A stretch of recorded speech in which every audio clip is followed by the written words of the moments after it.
Hey, adult softball managers, welcome to the virtual fall 2020 adult softball managers meeting. I, of course, am Ian Wallace. For those of you that don't know me, my name is Ian Wallace, and I am the adult sports coordinator for the City of Surprise. Bear with me, it's going to be a little different. I know we normally do an in-person meeting, but given the circumstances, we're going to go ahead and do a virtual managers meeting this time. This way, you'll also be able to go back and rewind, rewatch, pause, fast forward, to the different parts of the managers meeting video if you need to go back for reference. I'm also going to go through. Basically, I'm just going to go through the entire handout order, and you guys can kind of follow along. I'll make sure they're attached, in this order as well, so that way you guys will be able to follow along with your downloads. So again, just introductions. My name is Ian Wallace. I'm the Adult Sports Coordinator with City of Surprise. Any kind of emails or communication that we might, do back and forth between the league will probably most likely go through me. You can also reach my supervisor, Jason Bond. He's the recreation supervisor. His information is actually located at the bottom of the managers meeting agenda packet, which will be the first attachment in the email. So you can find that there. So just to kind of reiterate that the Surprise Adult Sports philosophy is always to have fun. It's to get out there and exercise, be social with your buddies, with your friends. Even in these times of social distancing, we can still go out there and be social. And I just want to, reiterate again that social interaction, sportsmanship, recreation, exercise, those are the points, the key elements to adult recreational sports. It's not really important who wins or loses. We do keep track of stats and standings, wins and losses. We do a tournament. We do hand out T-shirts and things like that. But please try to remember what's most important is the fun and the exercise and the social engagements that you get to have with your friends and family, and hopefully that outweighs any kind of desire to win a T-shirt. So the league game format, a couple seasons ago, we did switch to the 14 games, so everybody should have 14 games. You should play everybody, I think, twice, and in some cases, depending on the number of teams that register, you may play a team 3 times. But everybody should have 14 games, and everybody should play everybody at least twice. The COVID rules and procedures for return to play. So here's a couple, or not a couple, a lot of things that we're putting in place specifically for COVID. First off, we ask that if you are sick, please stay home. If you don't feel well, or if you've had a fever, or if you're experiencing symptoms that are related to COVID-19, we ask that you please stay home. If you have recently tested positive for COVID-19, we ask that you please do not come to any city sports programs, whether that be youth or adult, until you've been cleared by a doctor or have been symptom-free for 10 days.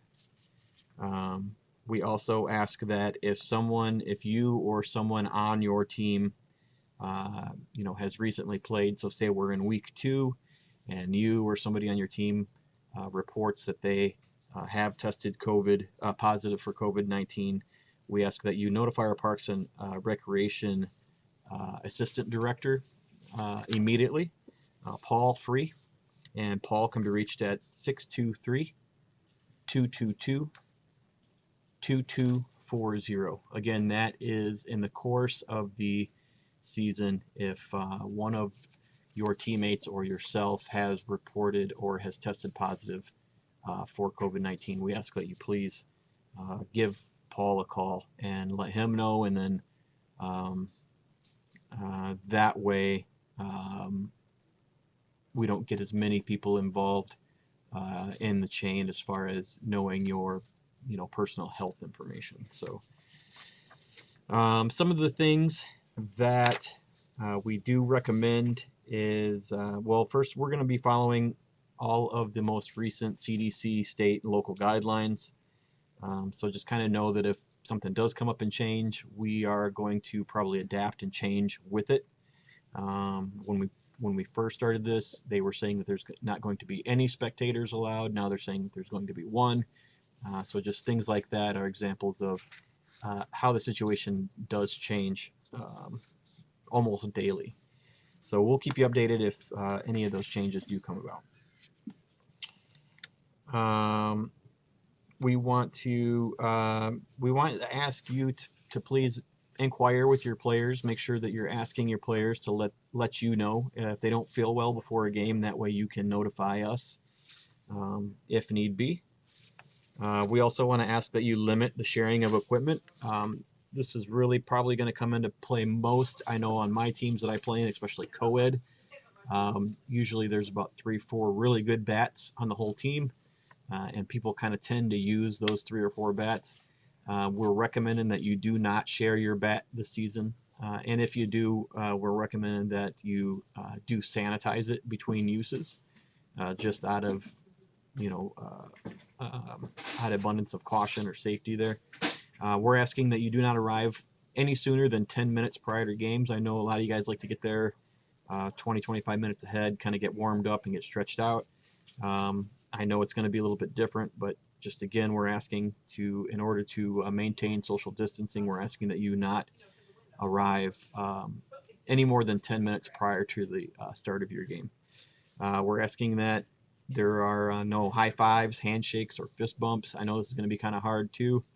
I know the COVID elbow has kind of become a popular congratulatory replacement for the high five or fist bump. But we want to try to avoid, touching each other with our hands if at all possible. Another thing is there's not going to be any team meetings or plate meetings. So you'll see on the schedule, each team is designated either home or away, so we don't need to meet in the middle to do the coin flip. We'll just have our home and away predetermined on the schedule. I mentioned earlier, I know some of you are probably rewinding, going, wait, what do you say about spectators? So we are going to allow 1 spectator per participant.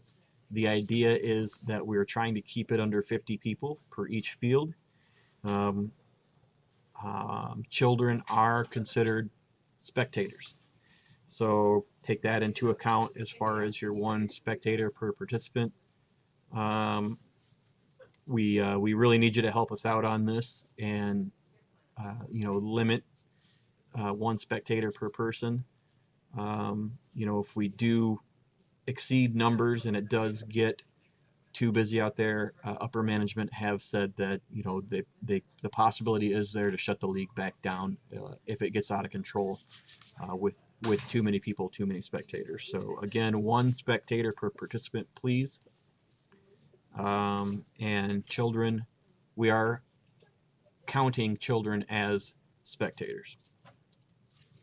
For the individual players, again, we're asking that all players be listed on their official team roster prior to game 1. I know sometimes we fill in at the game site, but we really need you guys to do your best and try to get those rosters filled out and turned in prior to game 1 starting. Anybody that doesn't have a roster turned in, we just can't allow the game to start. So just make sure that you are putting everybody's name on your roster and turning it in. You can email those rosters to me. My email will be provided, of course. You'll have it. You can just reply back to this email when I send it. A couple things that we are asking of individual players is that we do recommend that you wear a mask in areas where social distancing may be more difficult. We're thinking about like when you go in and out of the restrooms, when you're coming in and out of the gates, if it tends to be a group of people, if you're walking up to the restroom and you see that several people are kind of congregating around there, we ask that you pull your mask up for that. um, those situations. Obviously, we're not asking that you wear it during play or on the bench or anything like that, but just in those situations where social distancing will be more difficult.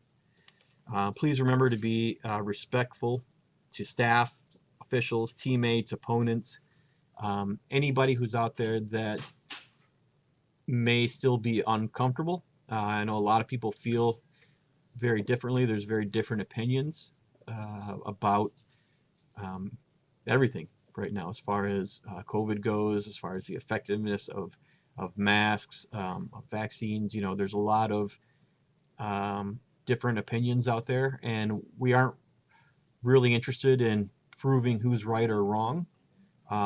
We're just asking that you kind of respect everybody's opinion, and that kind of realize that there may be some folks out there that are still a little uncomfortable. Maybe they want to get back into the swing of things, but are still a little uncomfortable. And you might see people that wear masks, you know, on the field during play, and that's okay too. You might come across umpires that are wearing masks while they officiate. That's okay too.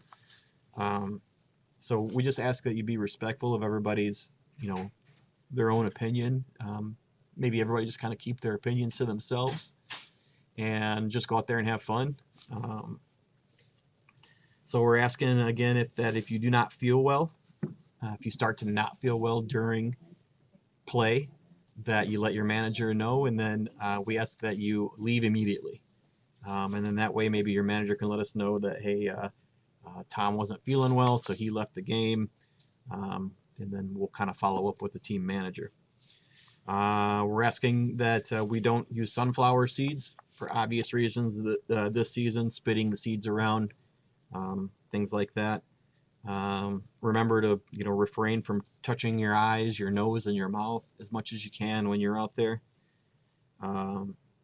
Your equipment bags, we're asking that you place them, you know, 6 feet apart from each other when you can, to again engage in social distancing whenever possible. And then we ask that you maintain proper physical distancing while not actively participating in the game. So people on the bench, you know, if you're sitting in the bench area or down the foul lines, outside the gate, outside the fence, just do your best to maintain 6 feet away from other people. We also understand that there's not going to be an easy way to identify, you know, whose family who came together. We're not going to, obviously we're not going to ask a husband and wife to split up and be socially distant. You know, a lot of this stuff is going to be just kind of, we're going to try to use our best common sense and logic. You know, not really be you know, strict rule enforcers. A lot of these are going to be you know, highly suggestions rather than, you know, enforced requirements. So we're just asking that everybody do their best and try to help us out, follow these COVID guidelines as best as you can. Again, you know, we have been told that we could get shut down if we don't adhere to these guidelines.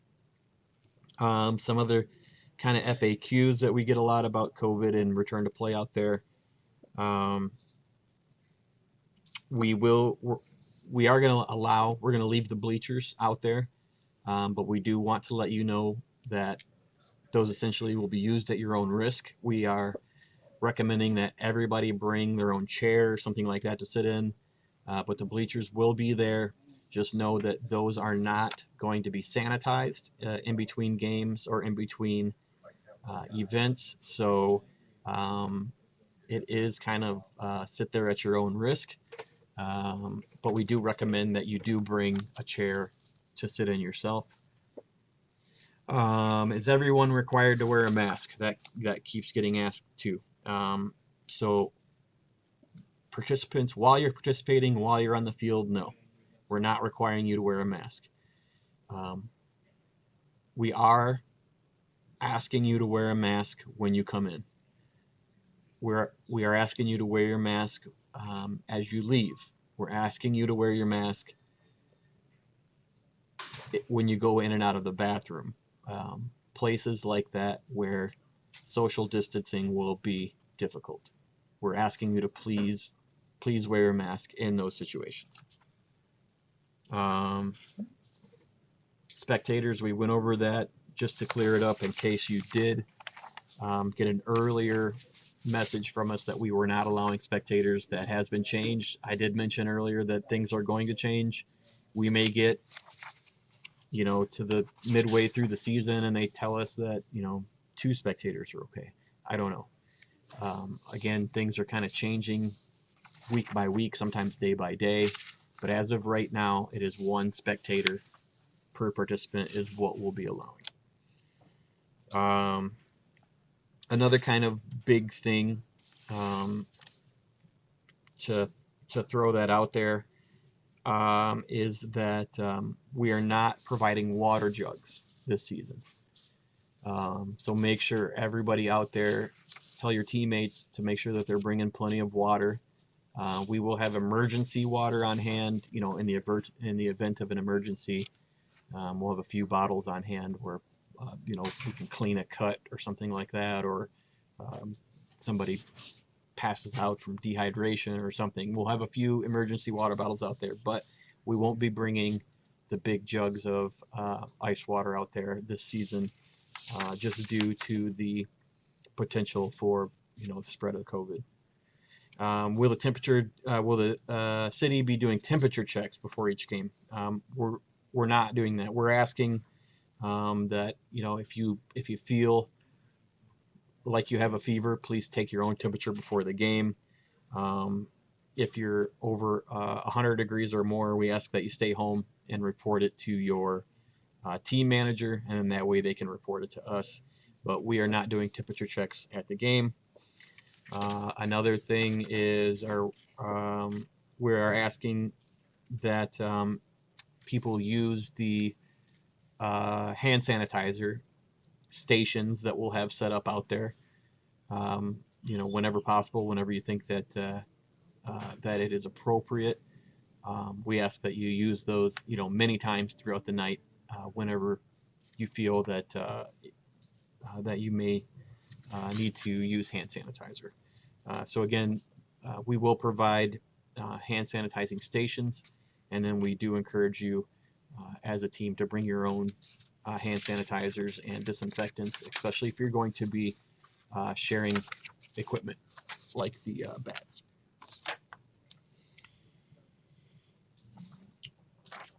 Okay, the next thing I have on the agenda is the rules. I'm not going to go over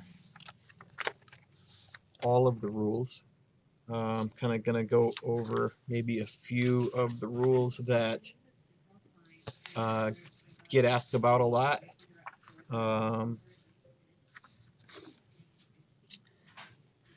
Let's see. Please, one thing to make sure to remember, one of the rules that kind of gets overlooked is that the offensive team is responsible for retrieving any ball hit out of play that cannot be quickly retrieved by the home team. This is going to be on a lot of foul balls or home runs or things like that. Please remember, we don't want too many different hands on it.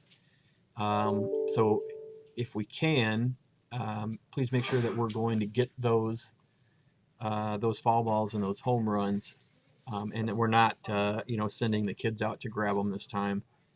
I know normally we have our young gophers that go get them for us, but remember, we're trying to keep as few hands on the equipment as possible. So, please go get those home runs and foul balls for us as the home team, or if it's not easily retrievable by the home team.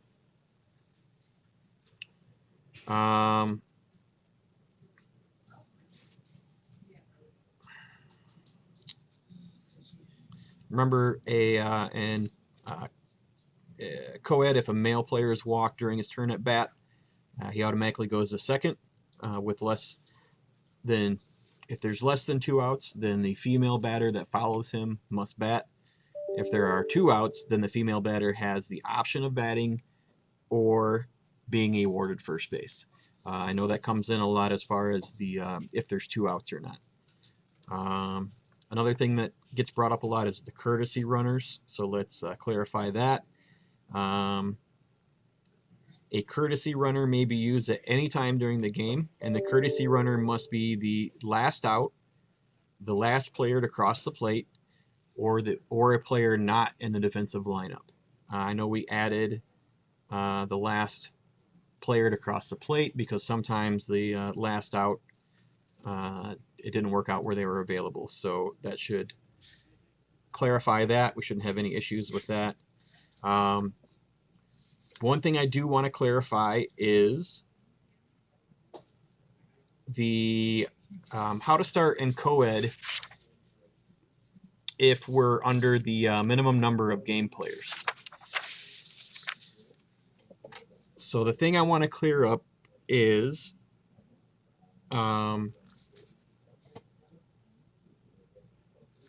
so for defensive positions, the outfield must consist of 2 males and 2 females, and the infield must consist of 2 males and 2 females. The catcher and the pitcher must be opposite sex of one another, and there must always be an equal number of men and women, or a majority of women, in all combinations.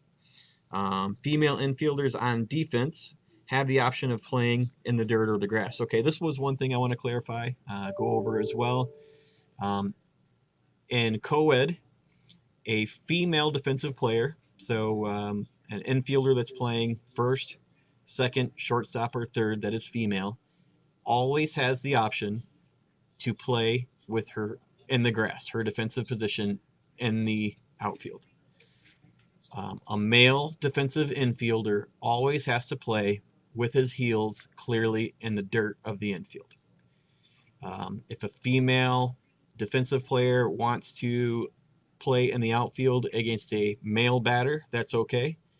If a female defensive player wants to play in the outfield against a female batter, that's okay.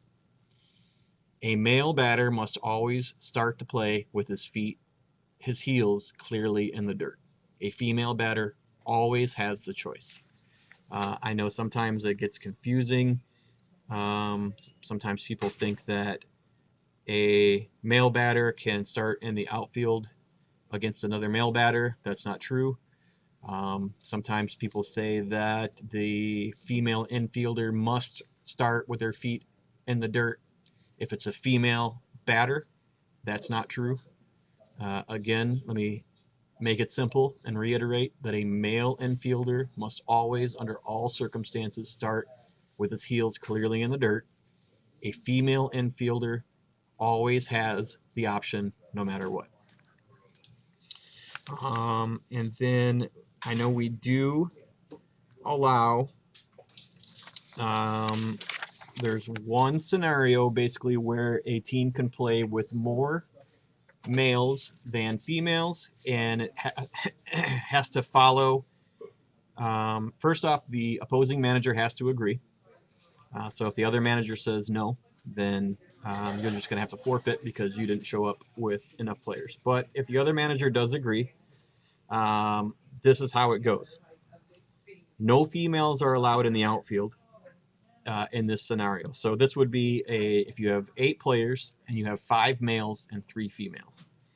So in this scenario, no females are allowed in the outfield. So your defensive lineup would essentially be your pitcher would be male number 1, your catcher would be female number 1. First base would be female number 2. Second base would be female number 3. Your female number 4 would be at, I'm sorry, that would be your last female there. So then your male number 2 would be at third base. Your male number 3 would be at shortstop. And then you would have 2 male outfielders, one in left center field, one in right center field. So that would give your total of 8 players, 5 males, 3 females. And again, in that scenario, your females must play must be either the pitcher or the catcher. And then first, second, first or second, third or shortstop. So again, there's no females allowed. You cannot put a female in the outfield in that scenario. And then another thing, just to remind you, so you're at 5 and 3. So if your fourth female shows up, you cannot switch to a 5 and 4. You can't stay 5 males and 4 females, because now you've met the minimum of 8 and you have 4 males and 4 females. So once the fourth female arrives, you must remove your extra male from the lineup and play a 4 male, 4 female lineup until and if your fifth female arrives, which would then allow you to reinsert your fifth male back into the lineup. So again, they can only start with 5 males and 3 females in that exact scenario. The defensive lineup must play that exact way, and you cannot go to a 5-4 just because your fourth female has arrived. If your fourth female arrives, you then have to switch to a 4 male, 4 female lineup. I think home runs now we are 2 up in all men's leagues, and we are also 2 up in the Friday. I guess would be considered the upper division of Friday. Everybody else is still 1 up, so all Sundays, and then the rec league Friday would be 1 up on home runs. Remember that tie games, it goes down as a tie in the standings, and it will, at the end of the season we will go head to head, and then runs allowed, and then finally runs scored if we have to determine that tiebreaker.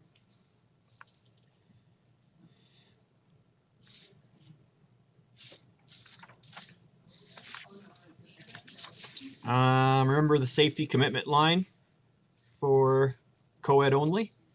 And co-ed only, you do not touch home plate. You will cross the commitment line. Home plate essentially turns into a force play similar to first base. The runner running from third base, if they cross the safety line before the catcher receives the ball on home plate, then the runner is safe. If the catcher receives the ball prior to the runner crossing the safety line, then the runner will be out. There will also be a commitment line about 20 feet prior to the safety line. And essentially the runner on third base has until that commitment line to decide whether or not they're going to continue on to attempt to score at home across the safety line, or if they're going to retreat back to third base. So if the runner has not crossed that commitment line, they can retreat back to third, and then it becomes a tag play at third. It's not a force play at third. It would be a tag play, back at third.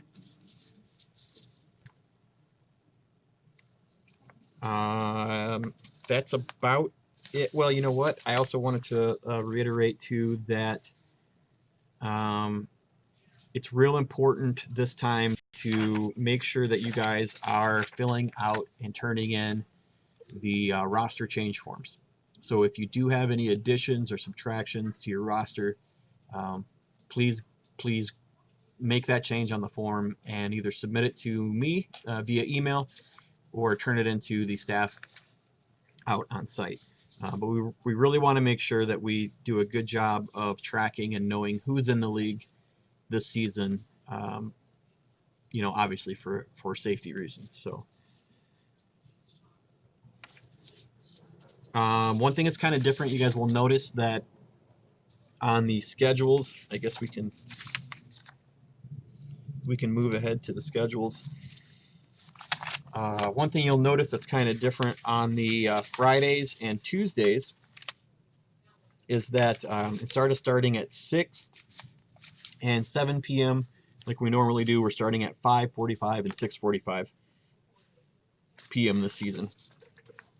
That is to allow, hopefully that will translate to the 6:45 game ending at 7:40, 7:45-ish.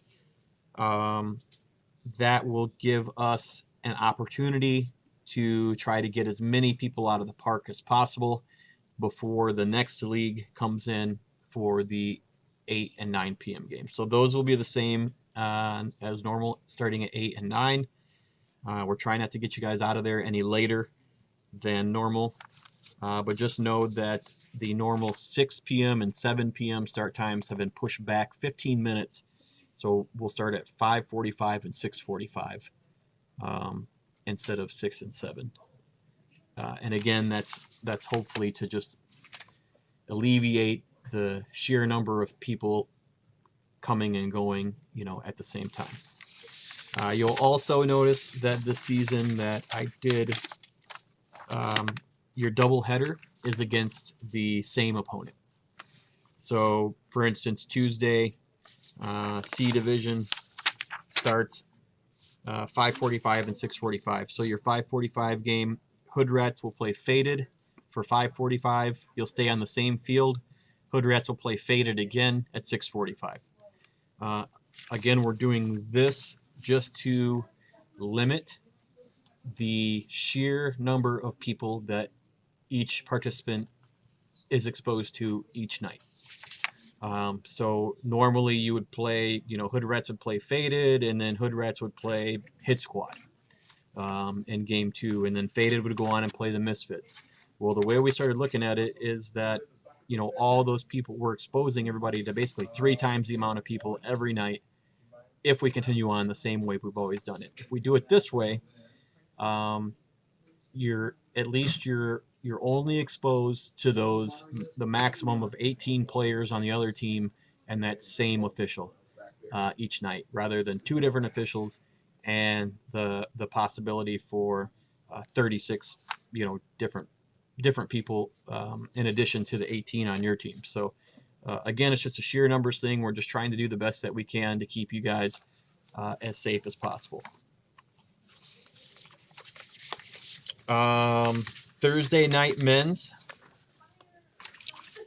please note, you guys aren't starting until Thursday, October 1st, but just a note to everybody to remember that Thursday night men's league will be held out at Bicentennial Park. If you haven't checked it out, you really should drive by Bicentennial. We're really excited. They've done a lot of great things out there. They've essentially put in a brand new facility. All the infield's new. All the outfield has been replanted. Everything's been laser leveled.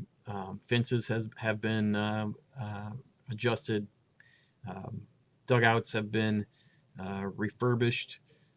The LED, we got new LED lights out there. It is looking really nice. It's going to definitely rival the field conditions out at Dick McComb. So Thursday night teams, I think you're going to be pleasantly surprised. Hopefully this will also open up a second location. We're going to look into that, possibly adding a second location just to throw, just to mix it up a little bit maybe in future seasons. And so I think Thursday night men's, you guys are going to be very happy, very pleased with the condition that you're going to find that field out there. But again, just a reminder that those are going to happen on Thursday nights starting on October 1st. We got a couple weeks left yet before the park is officially open. Also, another thing on the Thursday night men's league, with it being 6 teams on one field, you'll notice that the season is longer than normal.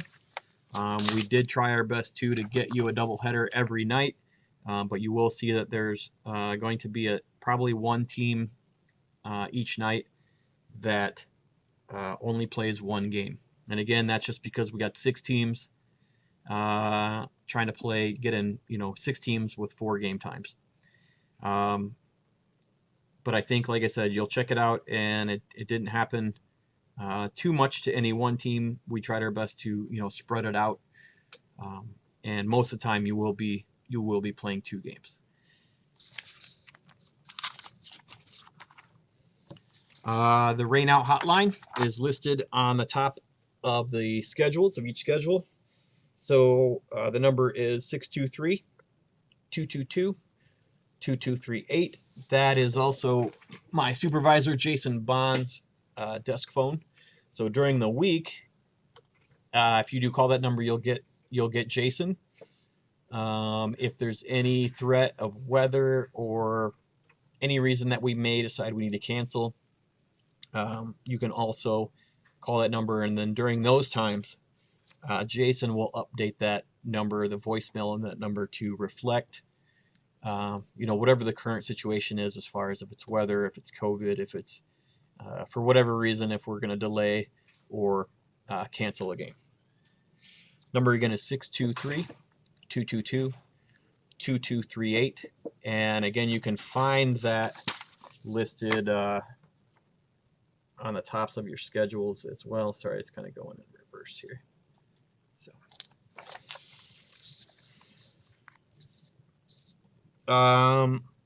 just a reminder that there is no smoking allowed at the parks. There are no e-cigarettes allowed inside the parks. We do consider the vaporizers and e-cigs to be smoking. So if you are, if someone does witness you smoking inside the park, one of the staff members, they will ask you to, please cease from doing so.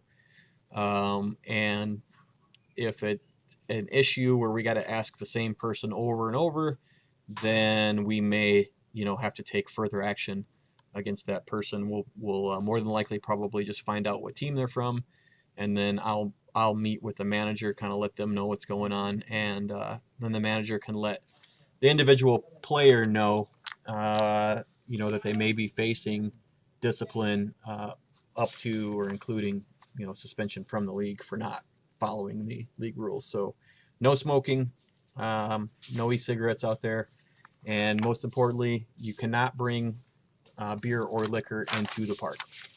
We do reserve the right to inspect any coolers that come in, and my staff will be looking in coolers. If you do attempt to bring alcohol in, we'll tell you to take it back out, to your vehicle, to wherever you got it from. If you do manage to sneak it in, and we discover, that it got past us and it's inside your dugout, then we will be ejecting the team manager immediately, and then whoever brought the cooler or whoever we witness having alcohol, in their hands at that time. So just a warning that the manager, even if the manager didn't bring the cooler in, even if the manager is not one that's drinking, the manager will be ejected automatically every time. And also includes any of the offending members of the team.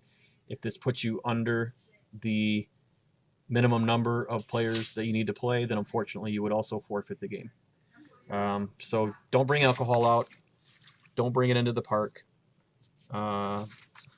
Like I said, if we do find it, you'll be ejected, and then we could possibly even kick you out of the league, which we don't want to do, but it is something that we can do. Team movement. You guys should, after the schedules, there is a roster form and a roster change form. I mentioned them earlier, but we do need everybody to make sure they have one of these filled out prior to game 1. If you can email them to me, that would be the best.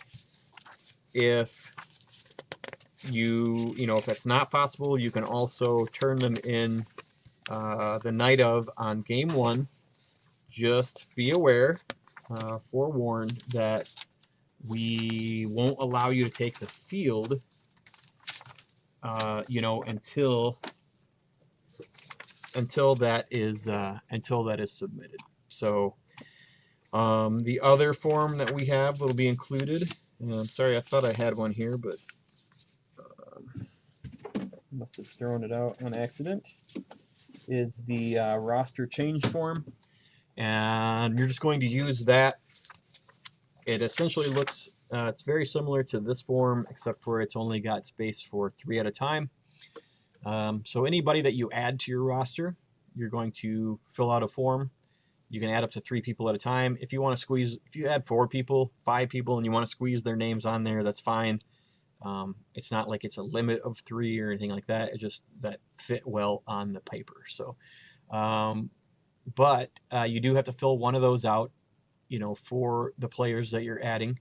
And also, if you're subtracting players, make sure that you put them in the subtract or the drop section of the form. And that will allow us to pull those players off your roster. You want to especially pay attention to that if you're adding players that would cause you to go over the 18-player roster maximum.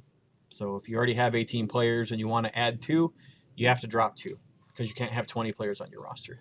If you only have 14 players on your roster and you want to add 3, that's fine. You don't have to drop anybody if you don't want to, because that still only puts you at 17 players total.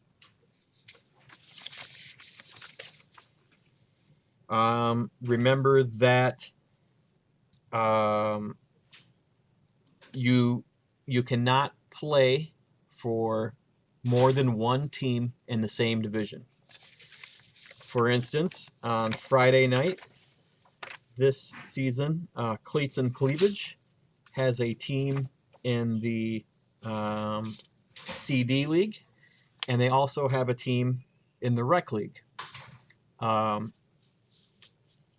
I let them know that they will be able to share players between those 2 teams because they're in 2 different divisions.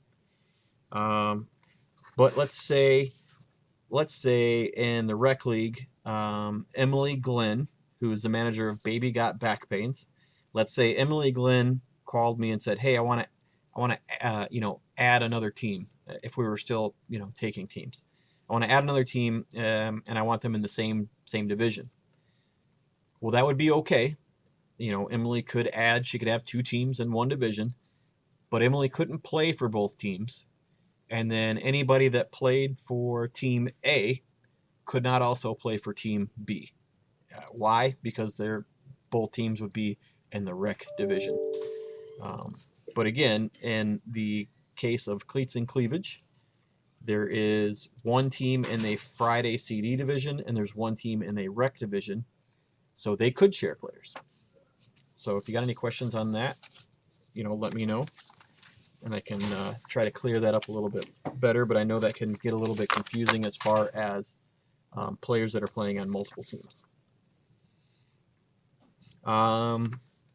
Please don't forget to initial the final score on the score sheet at the end of the night. The umpire will have the final score. Just go by it, double check it, make an X, put something on there, acknowledge that you saw it. Or, if you don't feel, comfortable maybe touching the pen or the paper, just tell the umpire, yes, I agree, and have them, tell them it's okay, put an X or a check mark or something like that.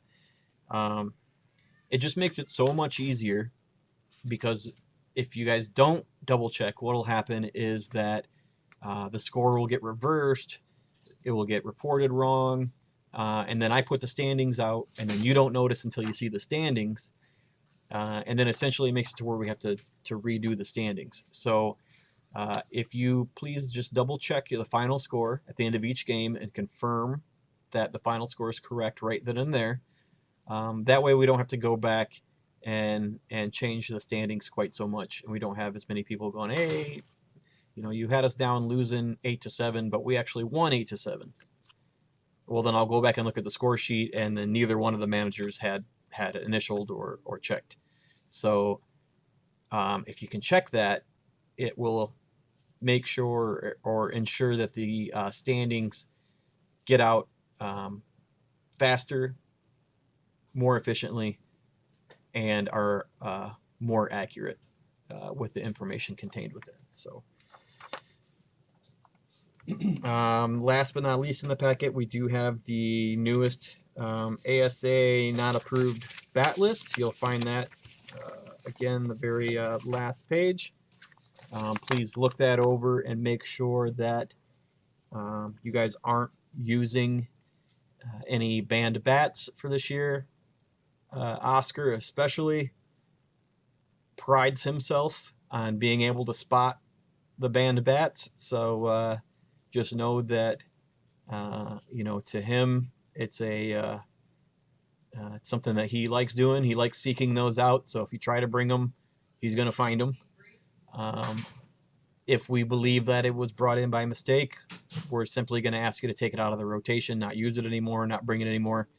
But if you are somebody that we've asked not to bring a bat in, and you continue to do so, or if we find out that it made its way back into the rotation, maybe for the second set of games, then we will eject players for using. We'll go right to the rule book on players that are caught using banned bats, and you will be ejected, and then you will be counted as an out every time you come back around. So don't use the banned bats, please. And we get it, we understand sometimes if one gets through, so we're out there to have fun too, so we'll always give a warning and just give you a heads up that we need to pull that bat out, put it back in your bag.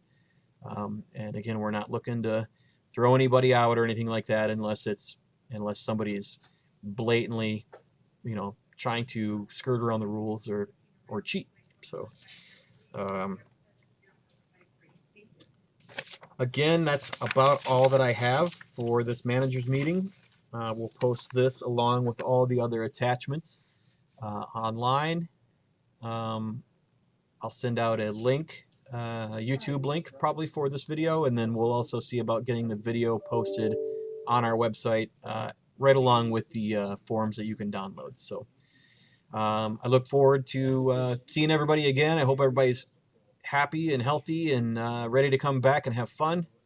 I'll see everybody out there for sure the first week, just to try to help ensure things go smoothly, answer any questions, and then of course if you guys have any questions between now and then, you can always call me at 623-222-2271. Number again is 623-222-2271. You can also, a lot of times it's easier to reach me by email. You can just reply back to the email that's sending you that you're receiving this from, but just in case, it's Ian, IAN .Wallace, WALLACE @surpriseaz.gov.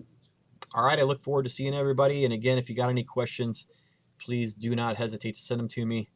I hope everybody has a great day and good luck, and hope everybody has a great season.